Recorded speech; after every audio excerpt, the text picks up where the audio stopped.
ನಾನು ಈಗ ಜೈಪುರಲ್ಲಿದ್ದೀನಿ. ಒಂದೆರಡು ದಿನ ಜೈಪುರದಲ್ಲಿ ಇದ್ಕೊಂಡು ಆಮೇಲೆ ಡೆಲ್ಲಿಗೆ ಹೋಗಿ ಅಲ್ಲಿಂದ ರಿಷಿಕೇಶಕ್ಕೆ ಹೋಗೋದೊಂದು ಪ್ಲ್ಯಾನ್ ಆಯಿತು. ಆದರೆ ನೀವು ನೋಡ್ತಿರೋ ಹಾಗೆ ಎಲ್ಲ ಕಡೆ ಬರೀ ಮಿಸ್ಟೇ ಕಾಣಿಸ್ತದೆ ನೋಡಿ. ಇಲ್ಲಿ ಹಿಂದೆ ಗುಡ್ಡ, ಅಮರಾವಳಿ ಹಿಲ್ ಅನ್ಸುತ್ತದು, ಅಮರಾವಳಿ ಹಿಲ್ ಅಂತ. ಅದು ಪೂರ್ತಿ ಮಿಸ್ಟ್, ಪೂರ್ತಿ ಫಾಗು. ನಿನ್ನೆ ಮೊನ್ನೆ ಮಳೆ ಇತ್ತು.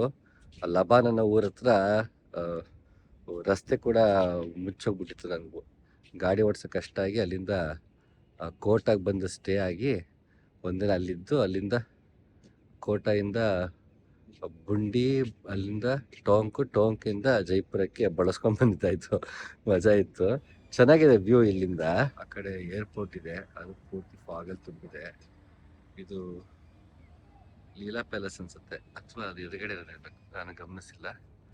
ಇಲ್ಲಿ ಪೂರ್ತಿ ಫಾಗ್ ಇದೆ, ಮಸ್ತಿದೆ ಜಾಗ. ಹಾಗಾಗಿ ಆಚೆ ಎಲ್ಲೂ ಹೋಗ್ಲಿಲ್ಲ, ರೂಮಲ್ಲೇ ಉಳ್ಕೊಂಡ್ಬಿಟ್ಟೆ ಆರಾಮಾಗಿ ಇರೋಣ ಅಂತ. ಜೈಪುರಕ್ಕೆ ಬಂದ್ರೆ ಒಂದ್ ರೀತಿ ನನಗೆ ನೆನಪುಗಳು ಕಾಡುತ್ತೆ. ಯಾಕೆ ಅಂತಂದ್ರೆ ತುಂಬಾ ವರ್ಷಗಳ ಹಿಂದೆ ನಾನು ನನ್ನ ಗೆಳೆಯ ಸೇರಿ ಮೈಸೂರಲ್ಲಿ ಒಂದು ರೆಕಾರ್ಡಿಂಗ್ ಸ್ಟುಡಿಯೋ ಮಾಡ್ಬೇಕಂತ ಇದ್ವಿ. ಅದು ಲೈಫಲ್ಲಿ ಒಂದು ರೀತಿ ಟರ್ನಿಂಗ್ ಪಾಯಿಂಟ್ ನನಗದು. ಆಗ ಒಬ್ರು ಕೆಲಸಕ್ಕೆ ಬಂದಿದ್ರು, ಕಾರ್ಪೆಂಟರ್. ಅವ್ರ ಕೆಲ್ಸಕ್ಕೆ ಬಂದಿದ್ರು. ಅವ್ರು ಹೀಗೆ ಮಾತಾಡ್ತಾ ಹೇಳ್ತಾ ಇದ್ರು, ನಮಗೆ ಬೇರೆ ಏನು ಗೊತ್ತಿಲ್ಲ, ಇದೊಂದೇ ಕೆಲಸ ಮಾಡಬೇಕು, ಇದು ಬಿಟ್ಟು ಬೇರೆ ಗೊತ್ತಿಲ್ಲ ಸರ್ ಜೀವನದಲ್ಲಿ ಅಂತ ಅಂದರು. ನನಗದು ಹೌದಲ್ಲ, ನಾನು ಒಂದು ಹಂತಕ್ಕೆ ಹೇಗೆ ಬಂದಿದ್ದೀನಿ ಅಂದರೆ, ನನ್ನ ಕೆಲಸ ಬಿಟ್ಟು ಕ್ರಿಯೇಟಿವ್ ವರ್ಕ್ ಬಿಟ್ಟರೆ ಬೇರೆ ಗೊತ್ತಿಲ್ವಲ್ಲ. ನಾನು ಒಂದಿನ ಹಂತಕ್ಕೆ ಬಂದು, ಅಯ್ಯೋ ಕ್ರಿಯೇಟಿವ್ ಕೆಲಸ ಬಿಟ್ಟು ಬೇರೆ ಗೊತ್ತಿಲ್ಲ, ಇದರಲ್ಲೇ ಬದುಕೊಂಡು ಹೋಗ್ಬೇಕು, ಕಷ್ಟವೋ ಸುಖವೋ ಅನ್ನೋ ಒಂದು ಹೆಲ್ಪ್ಲೆಸ್ನೆಸ್ ಬಂದ್ಬಿಡುತ್ತಾ. ಮತ್ತೆ ನೆನಪಾಯ್ತು ಕುವೆಂಪು ಅವರ ಸಾಲುಗಳು, ಮನೆಯನೆಂದು ಕಟ್ಟದಿರೋ, ಗುರಿಯನೆಂದು ಮುಟ್ಟದಿರೋ, ಓ ಅನಂತವಾಗಿರ್ಬೇಕು. ನಾನು ಹೀಗೆ ನಿಂತ್ಬಿಟ್ರೆ ಸ್ಟ್ಯಾಗ್ನೆಂಟ್ ಆಗ್ಬಿಡುತ್ತಾ. ಯಾಕೆಂದ್ರೆ ಕ್ರಿಯೇಟಿವಿಟಿಲಿ ಸ್ಟ್ಯಾಗ್ನೆಂಟ್ ಅಲ್ಲ ಕ್ರಿಯೇಟಿವಿಟಿ. ಅದು ಯಾವತ್ತು ಕೊನೆಯ ಉಸಿರಿನವರೆಗೂ ಅದು ಇದ್ದೇ ಇರುತ್ತೆ, ಕ್ರಿಯಾಶೀಲವಾಗಿ ಬದುಕ್ತಾ ಇರ್ತೀವಿ. ಅದರಲ್ಲಿ ಕಲೆಯನ್ನ ಒಂದು ರೀತಿ ಎಕ್ಸ್ಪ್ಲೋರ್ ಮಾಡ್ತಾ, ಜೊತೆಗೆ ನಮ್ಮ ವ್ಯಕ್ತಿತ್ವವನ್ನು ಎಕ್ಸ್ಪ್ಲೋರ್ ಮಾಡ್ತಿರ್ತೀವಿ. ಕಲಾ ಕ್ಷೇತ್ರ ಒಂಥರ ಚಂದ, ಅದು ವಿಕಸನವಾಗ್ತಾನೆ ಇರ್ತೀವಿ ನಾವು. ಅದು ತುಂಬಾ ಕ್ರಿಯಾಶೀಲವೇ ಅದು, ಹೌದು, ಇಲ್ಲ ಅಂತಲ್ಲ. ಆದರೆ ದುಡಿಮೆ ಅಂತ ಬಂದಾಗ, ಆ ಕ್ರಿಯಾಶೀಲತೆ ಇಟ್ಕೊಂಡು ಕ್ರಿಯೇಟಿವ್ ಫೀಲ್ಡಲ್ಲಿ ದುಡಿಮೆ ಅಂತ ಬಂದಾಗ ಅದೊಂದು ರೀತಿ ದ್ವಂದ್ವದ ಬದುಕದು. ಸೊ ಇಲ್ಲಿ ದುಡಿಮೆ ಅಂತ ಬಂದಾಗ ಹಾಗಾದ್ರೆ ಕ್ರಿಯೇಟಿವಿಟಿ ಒಂದೇ ನಂಬ್ಕೊಂಡು ನನ್ನ ಕೈಲಿ ಬದುಕಕ್ಕಾಗತ್ತಾ, ಇದು ಬಿಟ್ಟು ಬೇರೆ ನನ್ನ ಕೈಲಿ ಮಾಡೋಕ್ಕಾಗಲ್ವಾ ಅಂತ ನನಗೊಂದು ಯೋಚನೆ ಬಂತು. ಅವಾಗನ್ನಿಸ್ತು, ಓಕೆ, ನಾನು ಇದು ಹೊರತಾಗೂ ಬೇರೆ ಏನಾದ್ರು ಮಾಡಬಹುದಾ, ನನ್ನ ಕೈಲಿ ಆಗತ್ತಾ ಅನ್ನೋ ಪ್ರಶ್ನೆ ಬಂದಾಗ ನಾನು ಅವಾಗ ಯೋಚನೆ ಮಾಡಿದೆ, ಓಕೆ, ನಾನು ಇದು ಬಿಟ್ಟು ಬೇರೆ ಏನಾದರೂ ನಾನು ಕೆಲಸ ಮಾಡಬೇಕು. ಅದು ಕ್ರಿಯೇಟಿವ್ ಫೀಲ್ಡಲ್ಲಿ ಕೆಲಸ ಮಾಡೋದ್ರ ಜೊತೆಗೆ ಬೇರೆ ಏನಾದರೂ ಎಕ್ಸ್ಪ್ಲೋರ್ ಮಾಡಬೇಕು ಅಂತ ಅನ್ನಿಸ್ತು. ಆಗ ನಾನು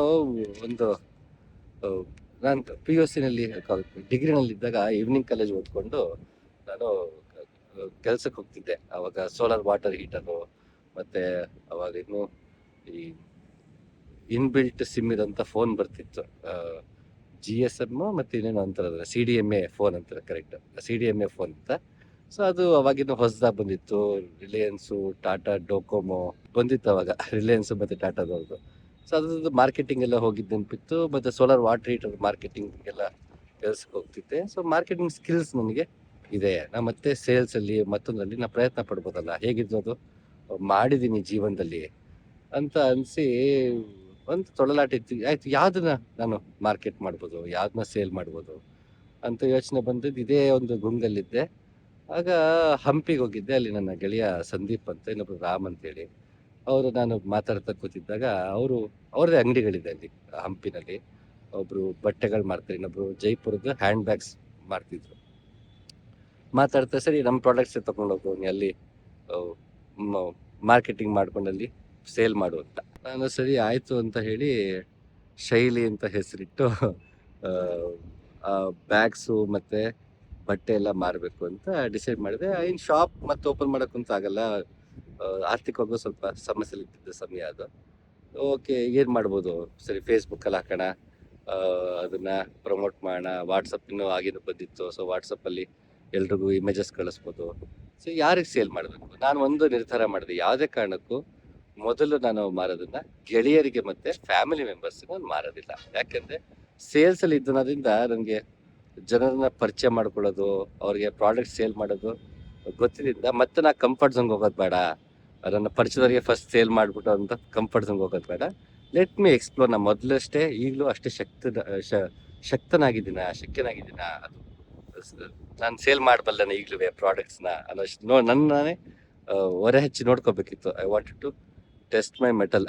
ಹಾಗಾಗಿ ಆ, ನಾನೇನು ಮಾಡಿದೆ, ಅಲ್ಲಿ ಸ್ಟುಡಿಯೋ ಮಾಡ್ಕೊಳ್ತಿದ್ದಾಗ ರೆಕಾರ್ಡಿಂಗ್ ಕೆಲಸ ಅದು ಇದು ನಡೀತಿತ್ತು, ಬರೋರು. ಸೊ ನಾನು ನಮ್ಮ ಗೆಳೆಯ ನಾನು ತಂದಿದ್ದ ಹ್ಯಾರಮ್ ಪ್ಯಾಂಟ್ಸು, ಆ ಹಿಪ್ಪಿ ಥರದ ಶರ್ಟ್ಸು ಮತ್ತು ಏನಂತಾರೆ ಬ್ಯಾಗ್ಸ್ ಎಲ್ಲ ಮಾರೋದಕ್ಕೆ ಹಾಕ್ಕೊಳ್ಳೋಕ್ಕೆ ಶುರು ಮಾಡಿದ್ವಿ.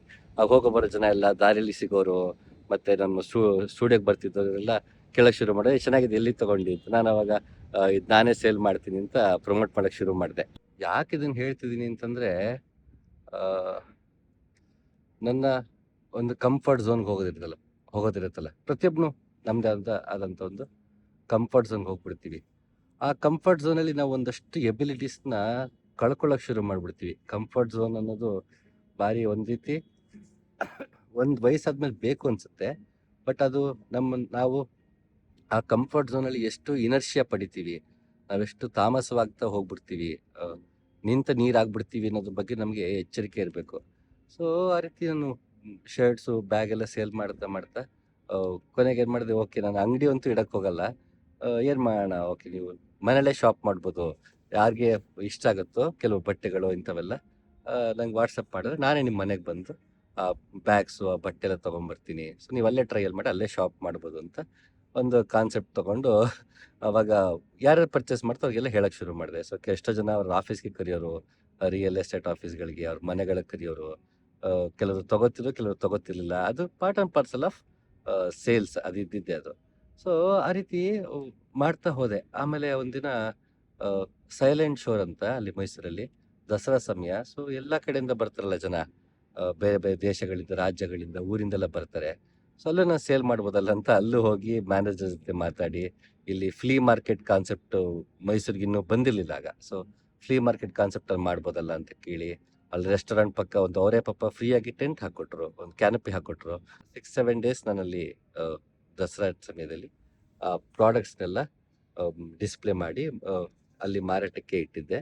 ಆಗ ಎಷ್ಟೋ ಜನ ಅಲ್ಲಿ ಬರೋರು, ಪ್ರಾಡಕ್ಟ್ ಇಷ್ಟ ಆಗಿ ತೊಗೊಂಡ್ರು ಕೂಡ. ಮತ್ತು ಬೆಂಗಳೂರಲ್ಲಿ ಮತ್ತು ಬೇರೆ ಬೇರೆ ಊರಲ್ಲಿ ಅವ್ರು ಏನು ಪರಿಚಯದವ್ರಿಗೆಲ್ಲ ಫೋಟೋಸ್ ಕಳಿಸೋದು, ಇಷ್ಟದ ಪ್ರಾಡಕ್ಟ್ ತೊಗೊಳ್ಳೋದೆಲ್ಲ ಮಾಡಿದ್ರು. ನಾನು ಅದನ್ನ ಒಂದು 6-7 ತಿಂಗಳು ಅದನ್ನ ಮಾಡಿದೆ. ತದನಂತರ ವಾಪಸ್ ನನ್ನ ಕ್ರಿಯೇಟಿವ್ ಕೆಲಸಕ್ಕೆ ನಾನು ಹೋದೆ. ಮತ್ತೆ ಆ ಬಿಸ್ನೆಸ್ನ ನಿಲ್ಲಿಸ್ದೆ ನಾನು. ಏನಕ್ಕೆ ಅಂದರೆ ಅದರಲ್ಲಿ ದುಡ್ಡು ಮಾಡಬೇಕು ಅನ್ನೋದಕ್ಕೆ ಹೆಚ್ಚಾಗಿ ನಂಗೆ ಅದು ಮ್ಯಾನೇಜ್ ಮಾಡೋಕ್ಕೂ ಆಗಲಿಲ್ಲ. ಮುಂದೆ ಹೋಗ್ತಾ ಹೋಗ್ತಾ ಸಮಯದ ಅಭಾವ ಇರ್ತಿತ್ತು, ಎಲ್ಲ ಆಗ್ತಿತ್ತು. ಆ, ಏನಕ್ಕೆ ಹೇಳ್ತಿದ್ದೀನಿ ಅಂತಂದರೆ, ಅದೊಂದು ನನಗೆ ಧೈರ್ಯ ಕೊಡ್ತು. ಆ ಒಂದು 6-7 ತಿಂಗಳು ಏನು ಸೇಲ್ಸ್ಗೆ ಕಡೆಗೆ ಮತ್ತೆ ವಾಪಸ್ ಹೋಗಿದ್ದೆ. ಆ, ನನಗೆ ಯಾವತ್ತೂ ಡಿಗ್ನಿಟಿ ಆಫ್ ಲೇಬರ್ ಸಮಸ್ಯೆ ಆಗಿಲ್ಲ. ಈ ಕೆಲಸ ಕೀಳು, ಆ ಕೆಲಸ ಮೇಲು ಅಂತ ನನಗೆ ಯಾವತ್ತೂ ಅನಿಸಿಲ್ಲ. ಎಲ್ಲ ಕೆಲಸಗಳೇ. ನಾನು ಎಷ್ಟು ನಿಷ್ಠೆಯಿಂದ ಮಾಡಬಲ್ಲೆ, ಮತ್ತು ನಾನು ಮಾಡಿದ ಕೆಲಸ ಯಾರಿಗೋಸ್ಕರ ಕೆಲಸ ಮಾಡಿಬಿಟ್ಟು ಅವ್ರು ಎಷ್ಟು ತೃಪ್ತಿ ಪಡೆದ್ರು, ಅದರಲ್ಲಿ ಸಂತೃಪ್ತಿ ಇದೆಯಾ, ಅವ್ರ ಪರ್ಪಸ್ ಸರ್ವ್ ಆಯ್ತಾ, ಇದೇ ನಂಗೆ ಹೆಚ್ಚು ಗಮನ ಕೊಟ್ಟಿದ್ದರಿಂದ ನನ್ಗೆ ಯಾವ ಕೆಲಸವು ಕೀಳು ಮೇಲು ಅಂತ ಅನಿಸಿಲ್ಲ. ಇದು ಮಾಡಬೇಕು, ಮಾಡಬಾರ್ದು, ನಾವು ಓದಿದ್ದೇನೋ ಮಾಡ್ತಿರೋದೇನೋ ಇಂಥವೆಲ್ಲ ದ್ವಂದ್ವಗಳು ನಂಗೆ ಯಾವತ್ತೂ ಕಾಡಲಿಲ್ಲ. ಏನೇ ಕೆಲಸ ಸಿಕ್ಕಿದ್ರು ಅದನ್ನ ಅಚ್ಚುಕಟ್ಟಾಗಿ ಮಾಡ್ಬೋದಾ, ನನ್ನ ಕೈಲಾಗತ್ತಾ, ಅದಕ್ಕೆ ನನ್ನಲ್ಲಿ ಯಾವ್ಯಾವ ಗುಣಗಳನ್ನ ಬೆಳೆಸ್ಕೋಬೇಕು, ಯಾವ್ಯಾವ ಗುಣ ಕಳ್ಕೋಬೇಕು, ಇದ್ರ ಕಡೆನೇ ಗಮನ ಕೊಟ್ಟಿದ್ದರಿಂದ ನಂಗೆ ಎಲ್ಲ ಕೆಲಸಗಳು ಒಂದೇನೆ. ಸೊ ಅದು ಮಾಡಿ ಒಂದು 6-7 ತಿಂಗಳು ಮಾಡಿದ್ದು ನಂಗೊಂದು ಧೈರ್ಯ ಕೊಡ್ತು. ಜೀವನದ ಯಾವುದೇ ಹಂತದಲ್ಲಿ ನನಗೆ ಯಾವುದೇ ರೀತಿ ಯಾರ್ಕರ್ ಹಾಕಿದ್ರು ದೇವರು ಅಥವಾ ವಿಧಿ ನನ್ನ ಜೀವನ, ಅಥವಾ ನಾನೇ ಯಾವುದೇ ಅಧೋಗತಿಗೆ ಮತ್ತೆ ಬಿದ್ದರೂ ಕೂಡ ನಾನು ಯಾವುದನ್ನು ಬೇಕಾದರೂ ಮಾಡಬಲ್ಲೆ. ನನ್ನಲ್ಲಿ ಇನ್ನೂ ಆ ಒಂದು ಆತ್ಮನಿರ್ಭರತೆ ಮತ್ತು ಸ್ಥೈರ್ಯ ನನ್ನಲ್ಲಿದೆ, ನನ್ನಲ್ಲಿ ಆ ಶಕ್ತಿ ಇದೆ, ನನ್ನ ಜೀವನವನ್ನು ಮತ್ತೆ ಕಟ್ಟಿಕೊಳ್ಳಬಲ್ಲೆ ಅನ್ನೋ ಧೈರ್ಯ ನನಗದು ಕೊಡ್ತು. ಹಾಗಾಗಿ ಒಂದು ರೀತಿ ರಿಸ್ಕ್ ತಗೊಳ್ಳೋದು ಜೀವನದಲ್ಲಿ ಇತ್ತಲ್ಲ, ಕಂಫರ್ಟ್ ಝೋನ್ನ ಅವಾಗವಾಗ ನಾವು ಶೇಕ್ ಮಾಡ್ತಿರೋದು ಉತ್ತಮ ಅಂತ ನನ್ಗನ್ಸುತ್ತೆ. ಅದೊಂದು ರೀತಿ ಧೈರ್ಯ ಕೊಡುತ್ತೆ, ನಾನು ಏನು ಬೇಕಾದರೂ ಮಾಡಬಲ್ಲೆ, ಯಾವ ಹಂತದಲ್ಲಿ ಯಾವ ಅನಿರೀಕ್ಷತೆ ಇದ್ರೂ ಕೂಡ ನಾನು ಎದುರಿಸಬಲ್ಲೆ ಅನ್ನೋ ಧೈರ್ಯ ಬಹುಶಃ ಕೊಡುತ್ತೆ. ಇವತ್ತು ನೋಡ್ರಿ ಅಷ್ಟೊಂದು ಮಾಸ್ ಲೇ ಆಫ್‌ಗಳಾಗ್ತಾ ಇದೆ. ಎಐ ರೀಪ್ಲೇಸ್ ಮಾಡುತ್ತೆ ಅಂತಾರೆ. ನೂರಾರು ಅ, ರೀತಿಯ ಅನಿಶ್ಚಿತತೆ ಪ್ರತಿಯೊಬ್ಬರಿಗೂ ಕಾಡ್ತಾ ಇದೆ. ಅನ್ಸರ್ಟಿನಿಟಿ ಇವತ್ತು ಕಾಡ್ತಿರೋಷ್ಟು ಬಹುಶಃ ಇನ್ಯಾವತ್ತೂ ಕಾಡಿರಲ್ಲ. ಮತ್ತೆ ಇವತ್ತು ಸರ್ವೇ ಸಾಮಾನ್ಯವಾಗಿ ಎಲ್ರಿಗೂ ಕಾಡ್ತಿರೋಂಥ ವಿಷಯ ಅದು ನಗರಗಳಲ್ಲಿ, ಮಹಾನಗರಗಳಲ್ಲಂತೂ ಅನ್ಸರ್ಟಿನಿಟಿ ಅನ್ನೋದು ವಿಪರೀತ ಕಾಡ್ತದೆ. ಮುಂಚೆ ಒಂಟಿತನ ಕಾಡ್ತಿತ್ತು ಜನರಿಗೆ ಮಹಾನಗರಗಳಲ್ಲಿ. ಇವತ್ತು ಅನಿಶ್ಚಿತತೆ, ಅನ್ಸರ್ಟಿನಿಟಿ ಯಾವತ್ತು ಏನಾಗುತ್ತೋ ಹೇಳಕ್ಕಾಗಲ್ಲ. ಯಾವತ್ತು ಲೇ ಆಫ್ ಮಾಡ್ಬಿಡ್ತಾರೋ, ಎಲ್ಲಿ ಏನು ಯಾವ ಟ್ರಂಪ್ ಏನು ಪಾಲಿಸಿ ತಂದ್ರೆ ಇಲ್ಲೇನು ಹೊಡೆತ ಬೀಳುತ್ತೋ ಅನ್ನೋ ಮಟ್ಟಿಗೆ ಎಲ್ಲದರಲ್ಲೂ ಆತಂಕ ಒಂದು ತನ್ನೊಳಗೆ ನಿಧಾನಕ್ಕದು ಬ್ರೂವಿಂಗ್ ನಡೀತಾ ಇದೆ. ಅದಕ್ಕೆ ನಾವು ಆರ್ಥಿಕವಾಗಿ ಆ, ಸದೃಢವಾಗೋದು ಒಂದು ಉಪಾಯ. ಹಾಗೆ ನಾನು ಜೀವನವನ್ನು ನಾನು ನಿಭಾಯಿಸಬಲ್ಲೆ ಅನ್ನುವ ಒಂದು ಧೈರ್ಯ ಅದು ಇರಬೇಕು. ಅದು ಬಹುಶಃ ಈ ರೀತಿಯ ಆ, ಕುಶಲತೆಗಳನ್ನು ನಾವು ಅಭ್ಯಾಸ ಮಾಡ್ಕೊಳ್ಳೋದ್ರಿಂದ ಅದು ಸಾಧ್ಯವಾಗುತ್ತೆ. ನಾವು ಯಾವ ಹಂತದಲ್ಲೂ ಕುಗ್ಗದೇ ಇರೋದಕ್ಕೆ ಇಂತಹ ಕುಶಲತೆ, ವಿದ್ಯೆ ಮತ್ತೆ ನಮ್ಮ ಮೇಲೆ ನಮಗಿರುವ ನಂಬಿಕೆ ಕಾಪಾಡುತ್ತೆ ಅನ್ನೋದು ನನ್ನ ಬಲವಾದ ಒಂದು ಅಭಿಪ್ರಾಯ. ಮತ್ತೆ ನನ್ನ ಜೀವನದಲ್ಲಿ ಕಂಡುಕೊಂಡ ಸತ್ಯ ಕೂಡ ಅದು. ಹಾಗೆ ಅದು ಜೈಪುರ್ ಬಂದಾಗ ಅದೇ ನೆನಪಾಗ್ತಿತ್ತು. ಇಲ್ಲಿಂದ ಬಂದಿದ್ದು ಪ್ರಾಡಕ್ಟ್ಸೇ ಅಲ್ವಾ ನಾನಲ್ಲಿ ಮಾರಾಟಕ್ಕೆ ಇಟ್ಕೊಂಡಿದ್ದು. ಒಂದು ಕಾಲದ ನನಗೆ ಆತ್ಮಸ್ಥೈರ್ಯ ತಂದುಕೊಟ್ಟ ವಸ್ತುಗಳು ಈ ಊರಿಂದೆಲ್ಲ ಬಂದಿದ್ದು ಅಂತ ಈ ಊರು ನೆನಪಾಗ್ತಿತ್ತು. ಆಗ ಕೂತಾಗ ತನ್ನ ಜೊತೆ ಹಂಚ್ಕೊಳ್ಳೋಣ ಅನ್ಕೊಂಡೆ. ಯಾವುದೇ ಹಂತದಲ್ಲಿ ಜೀವನದಲ್ಲಿ ಮತ್ತೆ ಮುಂದಿನ ಯಾವುದೇ ಹಂತದಲ್ಲೂ ಮತ್ತೆ ಏನೇ ಅವಘಡಗಳಾದ್ರೂ ಜೀವನ ಮೇಲಿಂದ ಕೆಳಗೆ ಬಿದ್ದರೂ ಕೂಡ ಬಹುಶಃ ನನಗೀಗ ಆ ಚಿಂತೆ ಇಲ್ಲ. ಯಾಕೆಂದ್ರೆ ಯಾವ ಹಂತದಲ್ಲೂ ಬೇಕಾದ್ರೆ ಯಾವುದನ್ನ ಬೇಕಾದ್ರೂ ಮಾಡಿ ನಾನು ಬದುಕಬಲ್ಲೆ. ನನ್ನ ಜೀವನ ನಿಂತ ನೀರಾಗೋದಕ್ಕೆ ನಾನು ಬಿಡದೆ ಇರಬಲ್ಲೆ ಅನ್ನೋದು ನನಗದೊಂದು ಅರಿವು ಬಂತು. ಆ ಶೈಲಿ ಅಂತ ಮಾಡಿ ಒಂದು 6-7 ತಿಂಗಳು ಏನು ಬಟ್ಟೆ ಮತ್ತೆ ಬ್ಯಾಗ್ಸ್ಗಳನ್ನ ಮಾರಾಟ ಮಾಡಿದೆ. ಆಗ ನನಗೆ ಧೈರ್ಯ ಬಂತು. ಇವತ್ತು ಕೂಡ ನಾನು ಬೆಂಗಳೂರಿಂದ ಋಷಿಕೇಶಕ್ಕೆ ಹೊರಡುವಾಗ ಕಾರಲ್ಲಿ ಹೊರಟಿದ್ದು ಕೂಡ ಅದಕ್ಕೋಸ್ಕರನೇ. ಒಬ್ಬನೇ ಆರಾಮಾಗಿ ನಿಶ್ಚಿಂತೆಯಾಗಿ ಹೊರಟಿದ್ದು ಕೂಡ ನನ್ನ ಕಂಫರ್ಟ್ ಝೋನಿಂದ ಆಚೆ ಬರೋದಕ್ಕೆ. ಮುಂಚೆ ಎಲ್ಲ ಹೇಳ್ದಂಗೆ ನಾನು ಬೈಕಲ್ಲಿ ಸುತ್ತಾಡ್ತಿದ್ದೆ. ತದನಂತರ ಬ್ಯಾಕ್ ಪೇನಿಂದಾಗಿ ನಾನಾ ಕಾರಣಗಳಿಂದ ಬೈಕ್ ಓಡಿಸೋದು ಬಿಟ್ಟು ಎಲ್ಲ ಕಡೆ ಕಾರಲ್ಲಿ ಹೋಗಕ್ಕೆ ಶುರು ಮಾಡಿದೆ. ಆದರೆ ರಾಜ್ಯ ಬಿಟ್ಟು ಹೋಗಿರಲಿಲ್ಲ. ಎಷ್ಟೋ ವರ್ಷಗಳಾಗಿತ್ತು ರಾಜ್ಯ ಬಿಟ್ಟು ಹೋಗಿ ಒಬ್ಬನೇ ಗಾಡಿ ಓಡಿಸ್ಕೊಂಡು. ಓಕೆ, ಇದು ಒಳ್ಳೆ ಅವಕಾಶ. ನನಗೂ ಹಲವಾರು ಜಾಗಗಳಿಗೆ ಭೇಟಿ ಕೊಡೋದಿತ್ತು. ಸೊ ಆಗೋದಿಲ್ಲ, ನಾನು ಪಬ್ಲಿಕ್ ಟ್ರಾನ್ಸ್ಪೋರ್ಟ್ ಬಳಸಿದ್ರೆ ಕಾರಲ್ಲೇ ಹೋಗ್ಬೋಣ.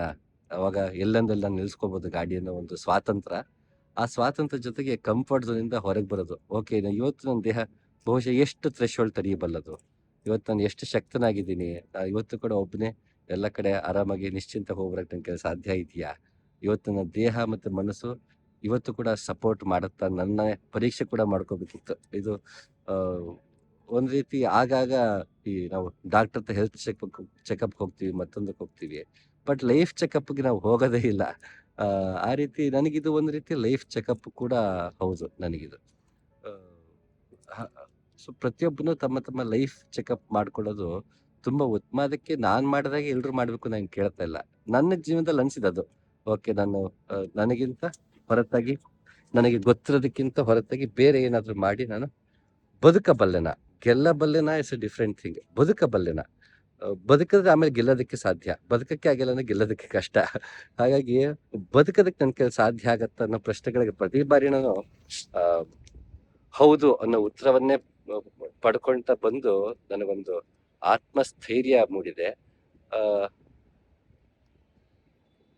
ಆ ಆತ್ಮಸ್ಥೈರ್ಯ ಎಲ್ರಿಗೂ ಎಷ್ಟು ಅವಶ್ಯಕ ಇಲ್ಲವೋ ಅನ್ನೋದು ಅವರವರ ಆರ್ಥಿಕ ಪರಿಸ್ಥಿತಿ, ಮಾನಸಿಕ ಪರಿಸ್ಥಿತಿ ಮತ್ತು ಅವ್ರು ಯಾವ ವೃತ್ತಿನಲ್ಲಿದ್ದಾರೆ ಅದ್ರ ಮೇಲೆ ಅದು ವೇರಿ ಆಗ್ತಾ ಹೋಗುತ್ತೆ. ಅದು ನಾನು ಎಲ್ರಿಗೂ ಅದು ಅನ್ವಯಿಸುತ್ತೆ ಅಂತ ಹೇಳಲ್ಲ. ನನ್ನ ಜೀವನಕ್ಕಂತೂ ಅದು ಅನ್ವಯಿಸ್ತು. ಅದು ನಾನು ಈ ರೀತಿ ಅದನ್ನ ಪರೀಕ್ಷೆ ಮಾಡ್ಕೊಂಡೆ ಅಂತ ಹೇಳೋದಕ್ಕೆ ಇಷ್ಟಪಡ್ತೀನಿ. ಮತ್ತೊಮ್ಮೆ ಸಿಗ್ತೀನಿ. ನಮಸ್ಕಾರ.